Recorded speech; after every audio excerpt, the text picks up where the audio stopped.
You must be wondering as to what I am doing, right?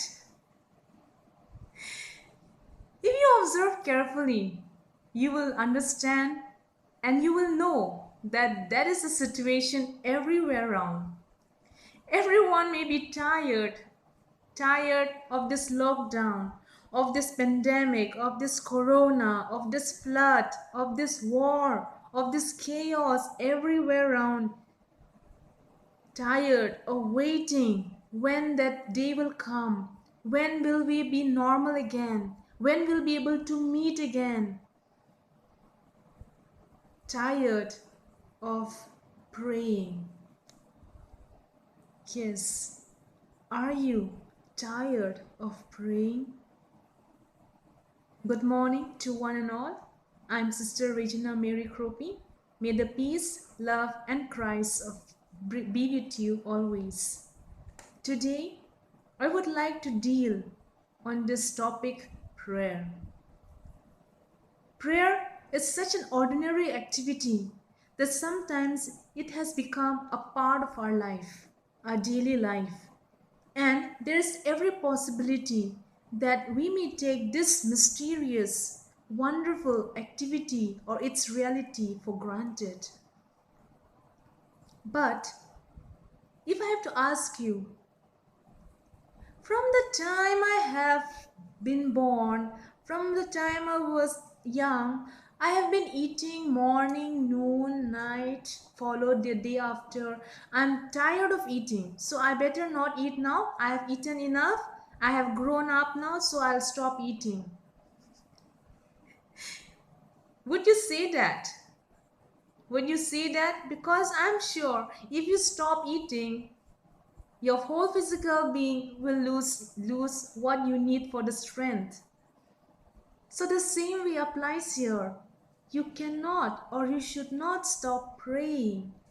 You should not feel tired of praying. It should not be a burden. Instead, it should delight you. Like our foundress Mother Veronica would say, prayer is my delight.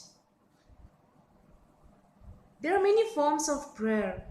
There is charismatic prayer, contemplative prayer, prayer of meditation, sarvasana, upasana, vipassana, whatever you want to call it. There are different forms of prayer. But what is that prayer? Is it enabling you to pray, to be in communion, to be in touch with the Lord?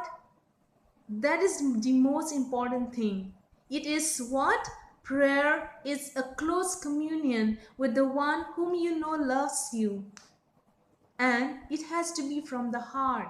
That communion has to be from the heart. So let's try to understand better as to how and when we should pray.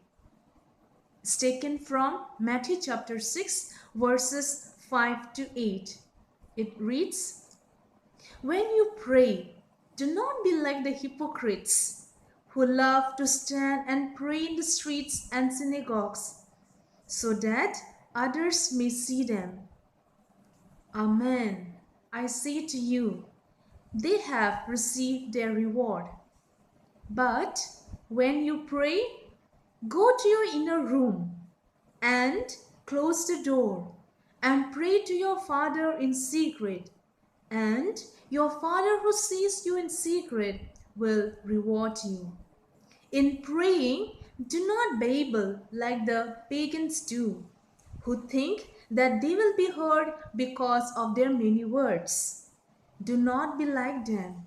Your Father knows what you need before you ask Him. Yes, we need to keep praying. Prayer is something that will help us to be in touch with the Lord.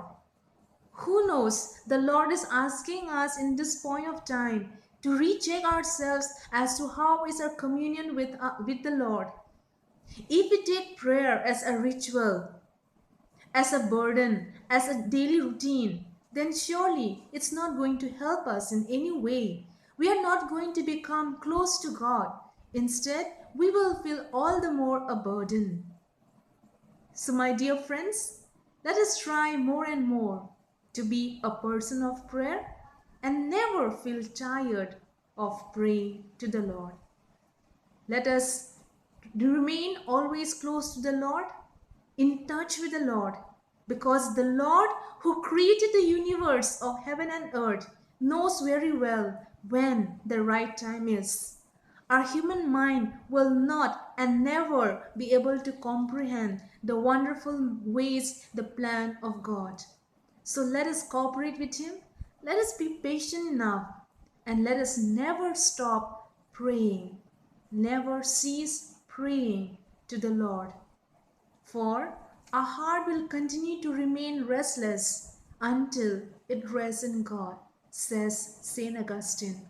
So, my dear friends, I pray that you will be able to not waste time, but take this time, this privilege, to increase your fervor, to increase your communion, to increase your relationship with the Lord, the God of heaven and earth. God bless you. Have a nice day ahead.